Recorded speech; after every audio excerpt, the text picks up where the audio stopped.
Today, there's homilies, there's sermons, there's all kinds of names for whatever it is we do when we get up here. And for me, the goal is always to challenge us. How can we plug this gospel into our lives? How can we look at these readings and become more holy after engaging them? And last Sunday, I read this Sunday's readings like I always do, but then Monday, I was with my priest support group. So it's priests do this. You get in groups of about 6. I've been meeting with these guys since 2000, probably 2000. And every month, we take an hour in front of the Blessed Sacrament together. And then we do like a sharing and accountability time. And then we do evening prayer. And then, of course, we eat. There's very few skinny priests, and we worry about those guys. But as I sat there in front of the Blessed Sacrament, I was so struck by in the gospel the raw power of what Jesus is saying. Because what he's making clear is that there's going to be a lot of people who fully expect to get into heaven and won't. And then there's going to be people who are like, I got no shot, and they're going to get in. And in the end, I'm like, all of a sudden it hit me. How do I know? Right? I mean, I love the Lord. I believe with everything I can as a sinful, broken human. But what do I tell God's people here? Lord, where do you want me to challenge? And I sat there, and what struck me, and it seemed to come out of the blue, but I believe it was from the Lord, was all of a sudden my mind started wandering to how many conversations I have with married couples or individuals who are married. And as a priest, it's a funny thing. On one level, obviously we're not married, and I would assume most of us, that hurts some days. Right? That you recognize everything's a sacrifice. Married people sacrifice, celibate sacrifice. And I know there's days where I look at married people and I want to yell at them like, do you know how blessed you are? But of course, married people look at celibate, do you know how blessed you are? I got you. I'm not talking about romanticizing marriage. Obviously, nobody comes and makes an appointment with a priest and says, hey, our marriage is going great, and we just wanted to tell you all about it. Right? We're there at cleanup, right? We're there when the bomb goes off. So most priests have that sense of, yeah, you pine for marriage sometimes, but you also get it's harder than you think. Yeah, is this clear? Okay. At the same time, the most common thing is, I think that something gets lost in marriage. And nobody knows what to do about it. But that couples fall into being really good friends who happen to live together. Being people who hit this beautiful point, but it went to a strange place. Namely, the husband in his heart says, I love that girl, and I know she loves me. And she in her heart, I love that guy, and I know he loves me. But because you have that security, you forget that you've got to strive to earn that love. Knowing you've got no shot. You've got no shot at ever loving your spouse in such a way where you say, yeah, I earned this relationship.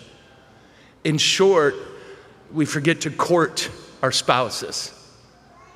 We fall into the habit of relationship instead of the challenging, unpredictable idea of, I'm giving all of me to you. And I challenge us on that.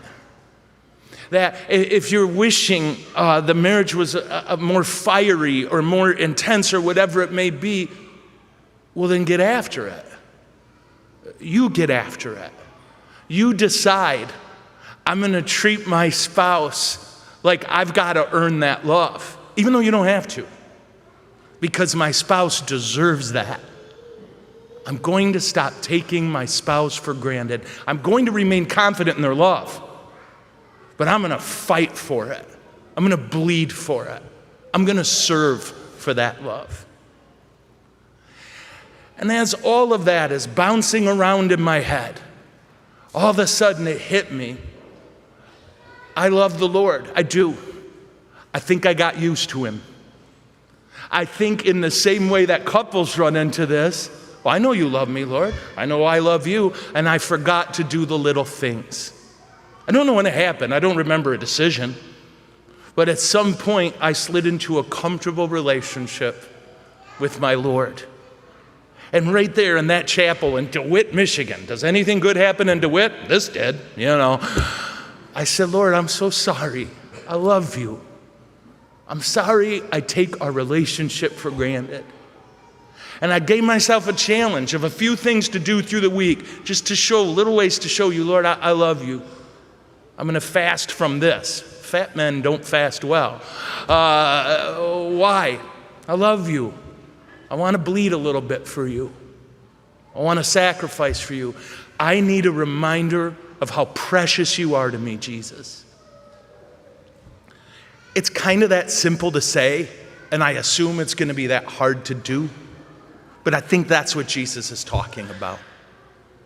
He doesn't want us in our marriages or in our priesthood or in our relationship with him to get so comfortable that we quit fighting for it, that we forget how stupid blessed we are to be where we are, be it a married person or a celibate priest, but certainly as a Christian. So that's my challenge this week. It sure kicked my tail, and I hope it does you as well. I hope every couple in here hears the love in my heart as I offer you that challenge. Don't forget how blessed you are to be loved by the person who loves you.